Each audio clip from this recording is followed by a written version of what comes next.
जी आपको दिखाई दे रहा है इस वक्त हम न्यूयॉर्क सिटी के डाउनटाउन में मौजूद हैं और आपको पीछे के मनाज़र दिखाई दे रहे हैं। बड़ा ज़बरदस्त जहाँ पे मनाज़र हैं। सुबह का टाइम है, काफ़ी मज़ा आ रहा है। यहाँ पे लोग ही लोग हैं बहुत ज़्यादा।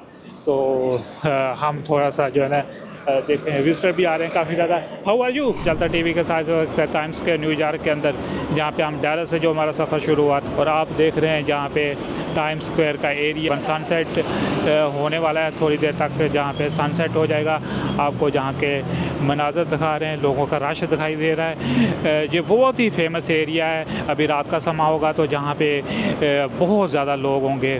टाइम्स स्क्वायर बिल्डिंग के ऊपर भी दिखाई दे रहा है आपको, और लोग भी बहुत ज़्यादा दिखाई दे रहे हैं। ये वो एरिया है न्यूयॉर्क का जहाँ पे हर वक्त लोग ही लोग मौजूद होते हैं, तल धरने को जगह नहीं होती। न्यूयॉर्क नेवर स्लीप, कभी भी सोता नहीं है। जैसे जैसे रात हो रही है जहाँ पे लोगों का rush. I love New York gift जहाँ पे, और ये भी आपको दिखाई दे रहा है।